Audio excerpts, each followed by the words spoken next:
Dear student, you are most welcome to our educational channel mechanical Pandit. और मैं आपके प्यारे पांडे सर। आज जो एक बहुत ही इम्पोर्टेंट टॉपिक है, that is the torsional vibration. ठीक है। अब आप बोलेंगे कि सर आप तो शुरू में बोल रहे थे कि बहुत इंपॉर्टेंट टॉपिक नहीं, अभी बोल रहे हैं बहुत इंपॉर्टेंट टॉपिक है। देखिए, इंपॉर्टेंट तो उस समय भी था, लेकिन आज ज़्यादा इंपॉर्टेंट इसलिए हो गया क्योंकि ये 2 डिग्री ऑफ फ्रीडम सिस्टम के लिए है। पहले हम लोग सिंगल डिग्री ऑफ फ्रीडम के लिए पढ़े थे, और तो और स्ट्रेंथ ऑफ मटेरियल में भी पढ़े थे। और आप पढ़े थे कुछ इस तरह से कि ये आपका जो है साफ्ट है, ठीक ना। और ये साफ्ट जो है आपका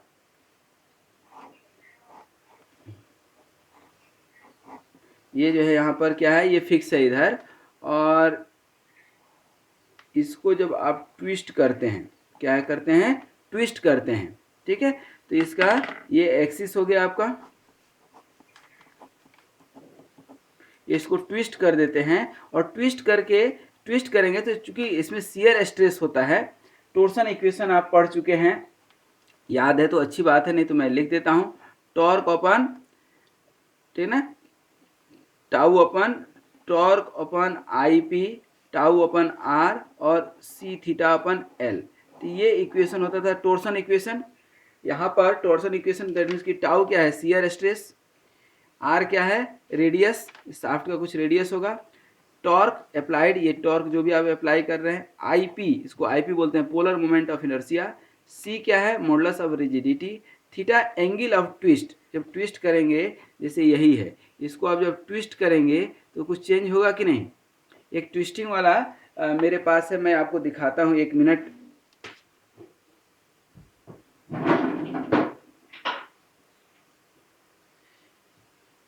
अब थोड़ा सा इसको आप देखिए, इसको ट्विस्ट कैसे किया गया है। ये एक आयरन बार है, इसको आप जब थोड़ा सा देखेंगे ध्यान से तो देखिए ये ट्विस्ट किया हुआ है। इसको आप ध्यान से देखेंगे, दैट इज द ट्विस्टेड। यहाँ पर आप देखिए, यहाँ पर आई थिंक ये दिख रहा है आपको कि कैसे ट्विस्ट किया हुआ है, ठीक ना। ये पूरा जो है, ये आप देख रहे हैं, ये पूरा ट्विस्टेड है, ठीक ना, ये ट्विस्ट है, ये सिंपल नहीं है। इसको आप देखेंगे ऐसे, ये ट्विस्टेड है, दिख रहा है ट्विस्टेड, ठीक ना। तो ये किस एंगल से, तो that is the twist angle, ठीक है। तो that is the torsion equation. इस टोर्सन इक्वेशन के हेल्प से हम काफ़ी सारा क्वेश्चन बनाए हैं पहले भी, और आगे भी बनाएंगे। लेकिन आज हमारा सब्जेक्ट ये नहीं है। आज क्या है, 2 degree of freedom system. 2 degree of freedom system को थोड़ा सा समझिएगा कि यहाँ पर आपका साफ्ट है, क्या है दोस्त, ये साफ्ट है, ठीक है। इस साफ्ट में यहाँ पर बियरिंग है, यहाँ पर क्या है, बियरिंग है, ठीक है। और यहाँ पर दोनों साइड में आपका रोटर है, ठीक है ना, कोई मास है, इधर भी आपका कोई मास है, ठीक है ना। इस मास का जो है, ठीक है ना, यहाँ पर जो इस साफ्ट जो है, पहले साफ्ट की टोर्सनल स्टिफनेस कितनी है, के है, ठीक है ना। जैसे स्प्रिंग का स्टिफनेस होता है उसी तरह इसका टोर्सनल स्टिफनेस होगा। और इसकी पोलर मोमेंट ऑफ इनर्शिया, इसका मोमेंट ऑफ इनर्शिया I1 और इसका I2। अब इसका जब आप देखेंगे, क्या, जब आप इसका निकालेंगे SFD shear force diagram, bending moment diagram, ठीक है ना, निकाल सकते हैं। लेकिन उसी तरह से हम वाइब्रेशन में भी निकालते हैं। तो वाइब्रेशन में फर्स्ट मोड और सेकेंड मोड निकलता है। क्या निकलता है, फर्स्ट मोड और सेकेंड मोड। तो इसको निकालेंगे, लेकिन उसके पहले अब हम थोड़ा स्टडी करें, क्योंकि टोर्सनल वाइब्रेशन हम जो है 2 डिग्री ऑफ फ्रीडम सिस्टम में पहली बार बता रहे हैं, जो कि लेक्चर नंबर 66 होगा। इसके पहले जितना भी हम बताए हैं ना आपको, इस तरह का सिस्टम बनाए हैं, लीनियर सिस्टम। ये क्या है, लीनियर सिस्टम है। लीनियर सिस्टम में कोई दिक्कत नहीं था, लीनियर इक्वेशन बनता था। लेकिन इसमें जो है थोड़ा सा ट्विस्ट है, क्या है, इसको हम लोग थोड़ा सा अच्छे से अब समझेंगे, ठीक है, टोर्सनल वाइब्रेशन का।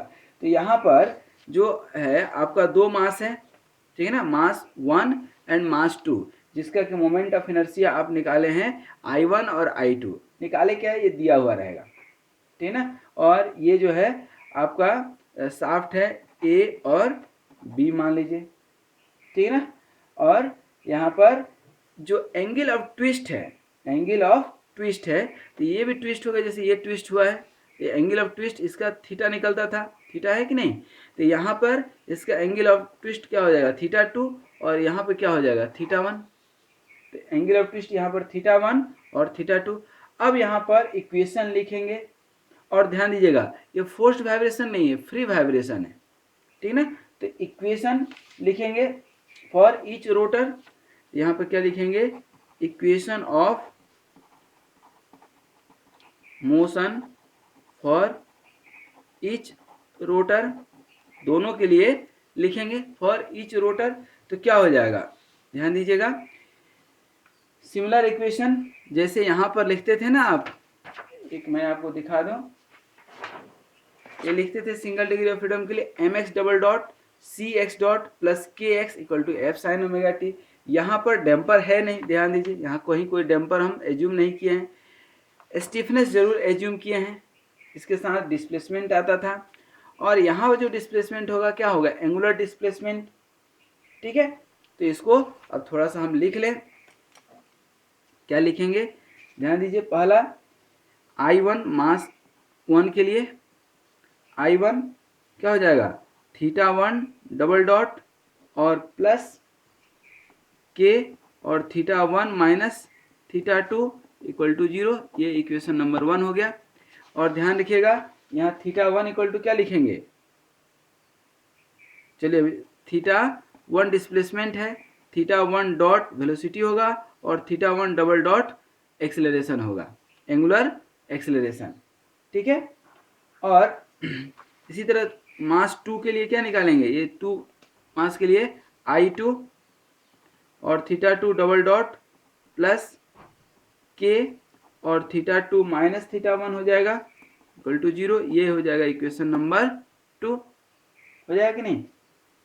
अब यहाँ पर आप एक एम्पलीट्यूड जो है थीटा 1 इक्वल टू मान लेते हैं हम A1 साइन ओमेगा टी, ठीक है, और थीटा 2 मान लेते हैं A2 sine omega T, sine function. A1 और A2 क्या है, एम्पलीट्यूड है, मैक्सिमम एम्पलीट्यूड कितना हो सकता है, यहाँ पर आप थीटा 1 मैक्सिमम कितना हो सकता है A1, थीटा 2 कितना हो सकता है A2, और थीटा 1 डबल डॉट निकालेंगे तो यहाँ डबल डॉट की ज़रूरत है, थीटा डॉट की ज़रूरत नहीं है क्योंकि डैम्पर नहीं है, डैम्पर रहता तो थीटा डॉट की भी ज़रूरत पड़ती। थीटा 1 डबल डॉट निकालेंगे तो क्या हो जाएगा, minus A1 omega square sine omega T, और यहाँ थीटा 2 डबल डॉट निकालेंगे तो क्या हो जाएगा, minus A2 omega square sine omega T हो जाएगा। तो substitute this two value into equation 1 and equation 2, तो यहाँ पर निकालेंगे तो क्या हो जाएगा, equation 1 I1 theta 1 double dot की जगह पर क्या लिखेंगे, minus A1 omega square sine omega t plus k theta 1 minus theta 2, that means कि A1 minus A2 sine omega T equal to 0 हो जाएगा, ठीक है। इसको अरेंज कर दें हम, इसको अरेंज कर देंगे तो A1 को कॉमन लेंगे, यदि हम साइन ओमेगा टी तो बाहर आ जाएगा, तो क्या हो जाएगा के और minus I omega square I1 omega square और A1 होगा कि नहीं, प्लस माइनस के A2 equal to 0, equation number 1 हो जाएगा, ठीक है। उसी तरह से इक्वेशन नंबर 2 में हम रखेंगे I2, क्या हो जाएगा, I2 minus A2 omega square sine omega t plus के, तो के तो अपनी जगह पे रह जाएगा के, और थीटा 2 माइनस थीटा 1, थीटा 2 कितना हो जाएगा A2 minus A1 sine omega T equal to 0। यहाँ पर क्या हो जाएगा, देखिए तो इक्वेशन एक जगह करेंगे तो A2 को एक कॉमन लेते हैं तो के minus I2 omega square into A2 minus के A1 equal to 0, equation number 2। अब यहाँ पर इक्वेशन 1 एंड 2 को सॉल्व करना है, तो अब दो तरीके से सॉल्व कर सकते हैं। या तो a1 a2 का वैल्यू निकाल करके सॉल्व कर लें या डिटर्मिनेंट निकाल लें, ठीक ना। तो फाइंडिंग दी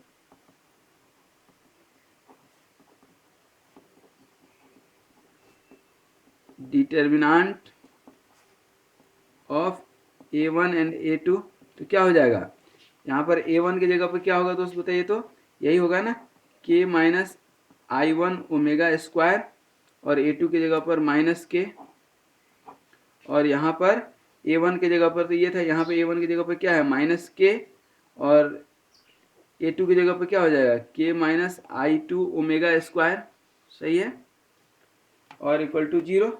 दोनों क्रॉस मल्टीप्लिकेशन कर दें हम, ठीक है ना, क्या हो जाएगा k minus i1 omega square, k minus i1 omega square, और इधर k minus i2 omega square, और minus K square, minus minus plus, और माइनस तो मैट्रिक्स के हिसाब से आता ही है, इक्वल टू हो गया 0।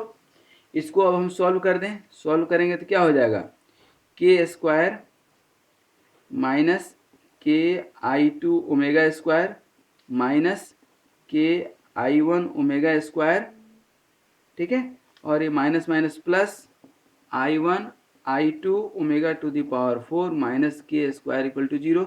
देखिए तो के स्क्वायर और के स्क्वायर कट रहा है, ठीक है ना, तो क्या हो गया i1 i2 omega to the power 4, और माइनस ये क्या हो जाएगा के भी कॉमन चले जाएगा, तो K into i1 plus i2 into omega square equal to 0 हो जाएगा कि नहीं।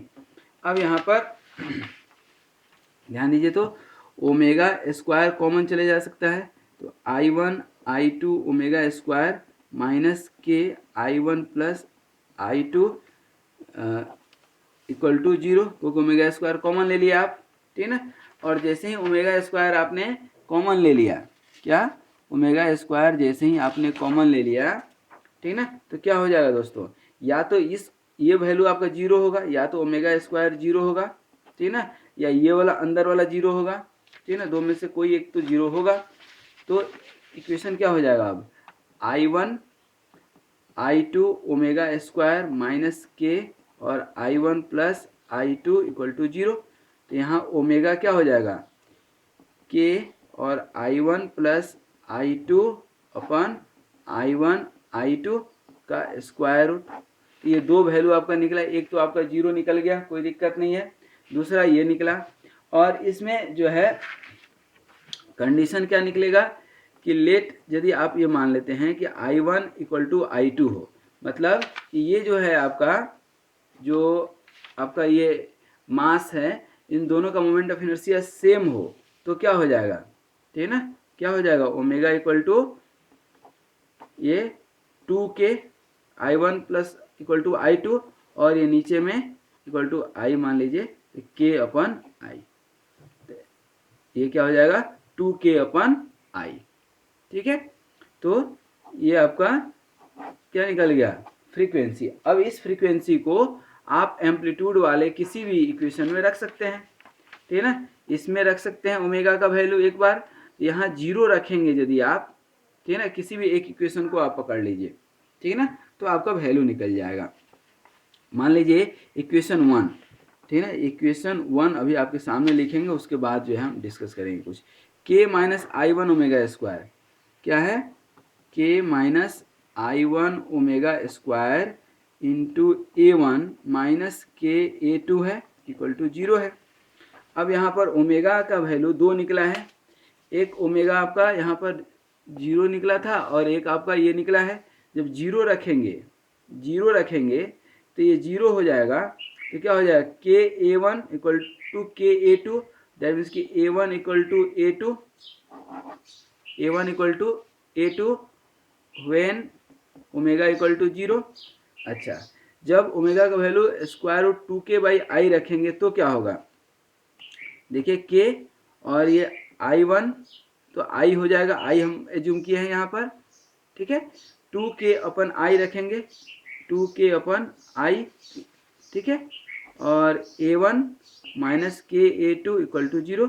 ये देखिए i कैंसिल हो गया और ये 2k माइनस k, तो -A1 -A2 इक्वल टू 0, मतलब A1/A2 जो है क्या हो जाएगा -1।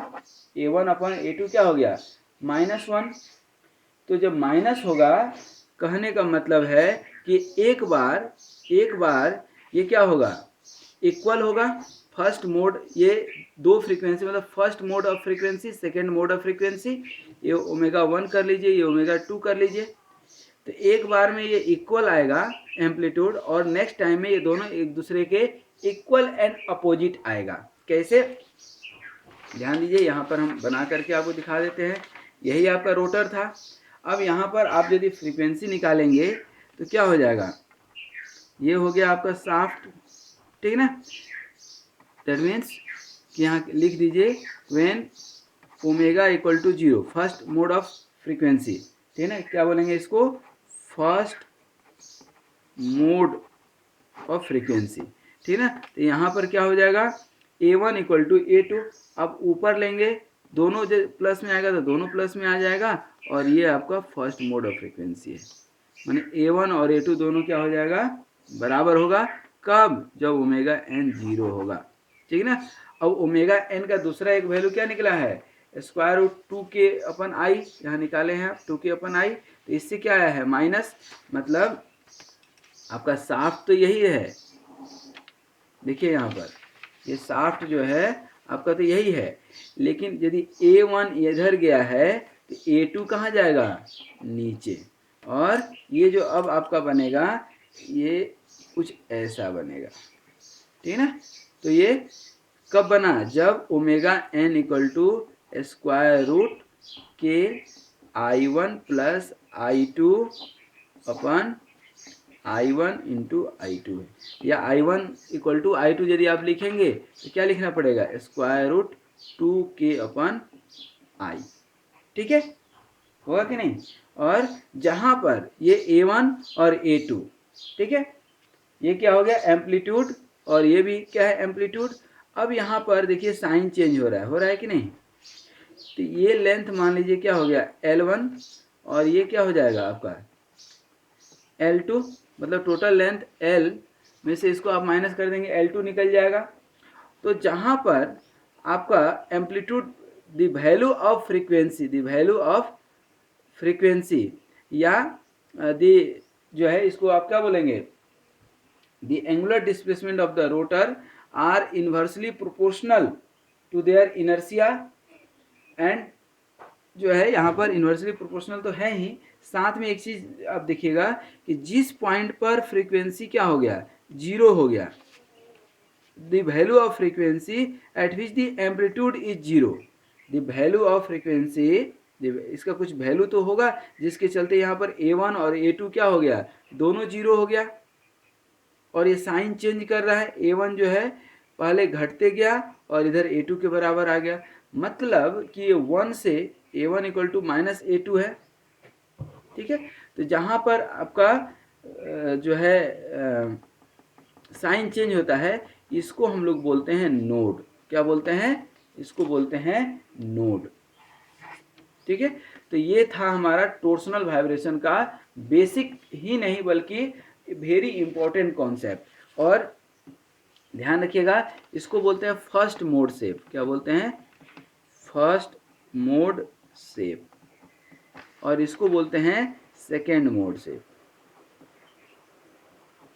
सेकेंड मोड शेप बोलते हैं, ठीक है।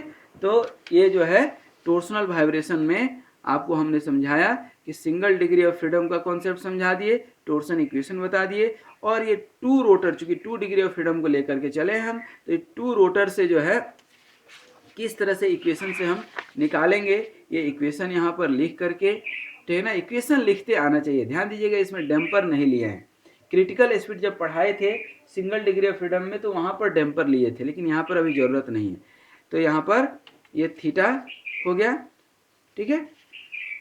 ये सब इक्वेशन निकाले थे और सॉल्व करके देखे हैं कि ओमेगा जो है एक 0 आ रहा है और दूसरा ω2k/i आ रहा है।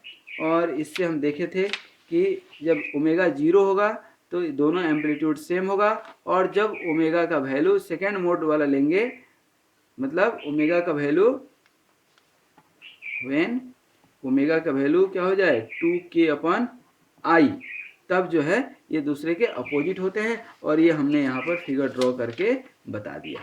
ठीक है, अब जो इम्पोर्टेंट चीज़ है, यहाँ तक तो आपको आई थिंक समझ में आ गया होगा। अभी तक जितना इक्वेशन हम लोग पढ़े हैं, इतना जो भी आप लेक्चर पढ़े हों, एक ये सिस्टम था आपका लीनियर, है कि नहीं। ये आप देख रहे हैं सिस्टम रोटेशनल, मतलब यहाँ पर एक्स इन्वॉल्व था लीनियर, और यहाँ पर थीटा इन्वॉल्व है कि नहीं। एंगुलर डिस्प्लेसमेंट, यहाँ लीनियर डिस्प्लेसमेंट एक्स और यहाँ एंगुलर डिस्प्लेसमेंट थीटा। क्या कोई ऐसा सिस्टम है यहाँ पर सिर्फ थीटा ही है और यहाँ पर सिर्फ एक्स ही है, ध्यान से समझिएगा। क्या कोई ऐसा सिस्टम हम दोनों को क्लब करके, देख रहे हैं दोनों को क्लब करके ऐसा कोई सिस्टम बना सकते हैं क्या, कि जिसमें एक्स और थीटा दोनों हो। तो बोलिएगा कि सर बिल्कुल बना सकते हैं। कैसे बना सकते हैं, कि आपका साइकिल का व्हील है, देखिए यहाँ साइकिल का व्हील है, ये रोटेट भी कर रहा है थीटा में और आगे बढ़ रहा है एक्स में, और इसी को बोलते हैं हम लोग कपलिंग। मतलब कि एक ऐसा सिस्टम जिसमें एक्स और थीटा दोनों हो, उसको बोलते हैं हम लोग कपलिंग। और इसको बड़े ही डिटेल में लेक्चर नंबर 67 में पढ़ेंगे। ये लेक्चर नंबर 66 था। 61 से लेकर 65 तक आपका सिर्फ लीनियर था, एक्स था। 66 में थीटा वाला भी अब समझा दिए। अब थीटा और एक्स दोनों की शादी करा देंगे, जिसको बोलेंगे हम लोग चल करके कोऑर्डिनेट कपलिंग। ठीक है, तो कपलिंग वाला इक्वेशन डेवलप करेंगे, समझाएंगे आपको, और काफ़ी डिटेल में उस समय पढ़ेंगे। तो आज यहीं तक। Thank you very much for watching this video, and be healthy, happy and keep smiling please. जीवन में हमेशा मुस्कुराते रहिए। समस्याएं आएंगी जाएंगी, लेकिन यदि आप मुस्कुराने की आदत डाल लिए तो समस्याएं हो सकता है कि आने के पहले ही भाग जाए। ठीक है, तो thank you very much once again, wish you all the best.